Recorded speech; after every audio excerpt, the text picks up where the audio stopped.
Who are you? Call me Sonnet. You have the same power as Canon. Sonnet. So, you're the goddess of the iridescent moon? Oh, goodness. You recognize me? Well then, what's your name? Columbina. Columbina hyposelenia. Hyposelenia? What a lovely name. Did you choose it yourself? It was a joint effort between me and my friends. Friends? You mean your friends in the heavens? Huh? Oh, sorry. You must be exhausted. I apologize. Hang in there. Let me introduce you to my older sisters. Do you mean the other two moon goddesses? Aria and Canon? Wow, you sure know a lot. Hey, does that mean that our story goes on into the future? Oh, I guess that wasn't the best question to ask. It's all right. We were prepared for that possibility. You could say we were too prepared. I can't even remember how long my sisters and I have been here by this point. When did you get here?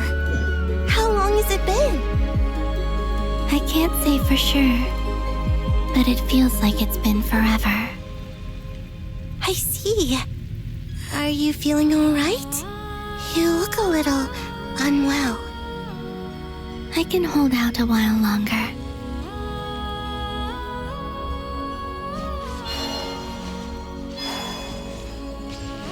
We don't have far to go. The place where my sisters and I are based is just up ahead. Don't worry, they're both really nice. I'll introduce you.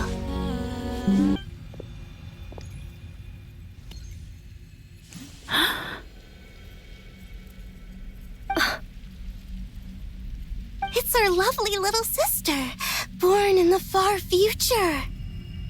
The pleasure is all mine.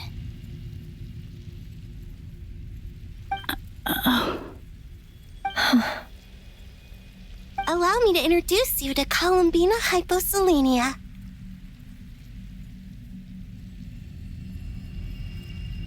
This is Aria, the goddess of the eternal moon. And this is Canon, goddess of the frost moon. Canon, don't you think hyposelenia's power is similar to yours? Hello, Columbina. I apologize for our startled reaction just now. And please, forgive our little sister if she's been annoying you. She tends to talk a lot. It's fine. You seem shy. Don't worry, Columbina hyposelenia. No one can hurt you here. Could you tell me where here is? Please. I must know.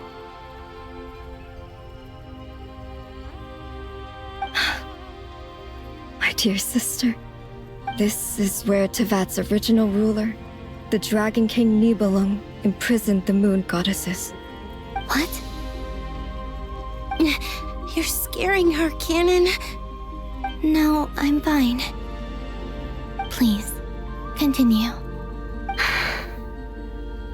Nibelung, our original master, created us in the distant past to maintain Tevat. But he left this world and traveled into the dark universe beyond, to explore worlds vaster still.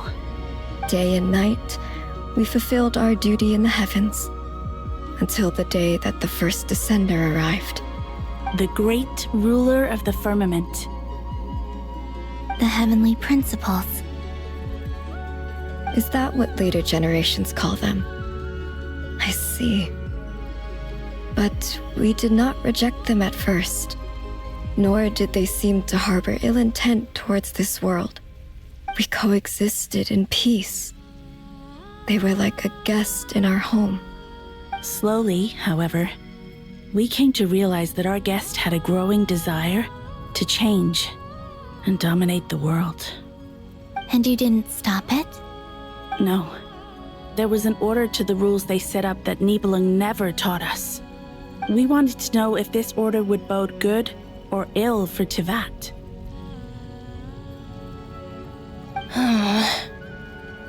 All right. Canon and I wanted to know. Sonnet was against it from the outset. Later, we discovered that this great ruler of the firmament bore an almost paranoid hostility toward the desire of certain life forms to seek power. Or perhaps they feared them. They would even cast down celestial nails as manifestations of their power, to punish the civilizations of the world below. Only this was far beyond mere punishment. Right. Their rules brought order, but the price people paid for merely testing the limits of those rules was far too great. I did everything in my power to help the punished escape catastrophe, but still, too many lives were lost. The ancestors of the Frost Moon Scions were some of the ones you helped. But just when we had decided to take countermeasures, the Dragon King, Nibelung, returned. And so began the War of Funerary Flame. So, that's the name the world gave that war in the future. Well, who won in the end? As far as I know, the Heavenly Principles won, although it came at a great cost. They remained in Tivat, where they continue to rule to this day. And the world's original master, the Dragon King Nibelung, was destroyed. And what of the moons? Are there still 3 moons in Tivat's skies? You can tell us the truth, Columbina. We know we are but remnants of a bygone age. We are prepared for the answer.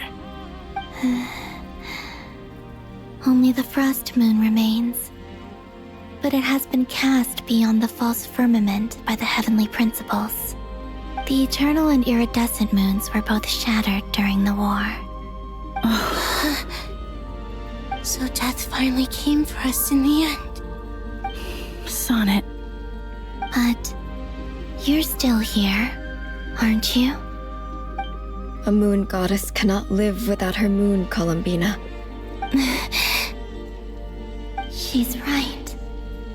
That's why I began to disappear. Because the Frost Moon is cut off by the false sky. How much worse it would have been if it were outright destroyed. Our souls may endure within this lunar palace, but if our moons are destroyed, Then we shall disappear the moment we depart from it. I'm sorry. There's no need to apologize to us, dear sister. If anything, we owe the world an apology. If only we'd decided to act sooner, rather than arguing amongst ourselves. all the more reason not to spend this time in regret and repentance. Instead, we should focus our efforts on how we might help our future sister. Sorry? Don't you see, Columbina, your story is not yet over. Is that not why you are here?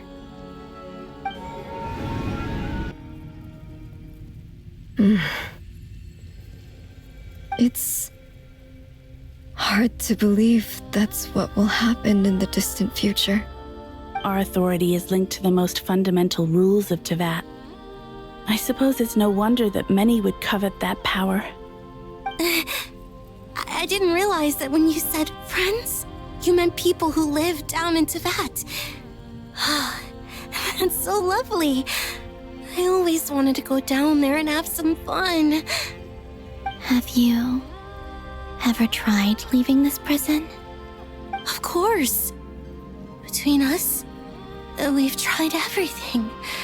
But no matter where we go, this space will eventually bring us back here. It's like the center of a whirlpool. Everything ultimately converges here, at the moment when Nibelung imprisoned us.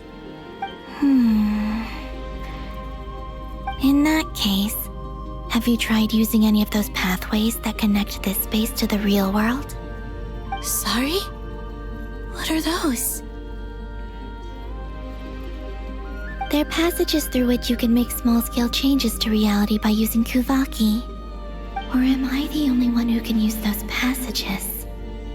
Because part of my soul remains in reality. Kuvaki. What is that? You don't know?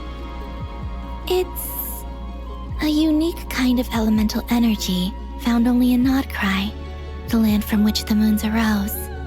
Oh. Well, it's true that the moons first rose up from the part of that you say is called Nodcry.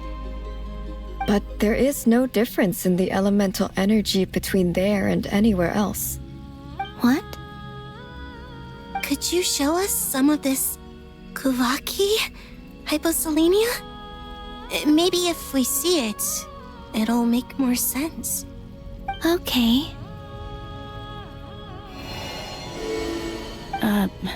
Isn't that just your power? What? But it's everywhere in Nodcry.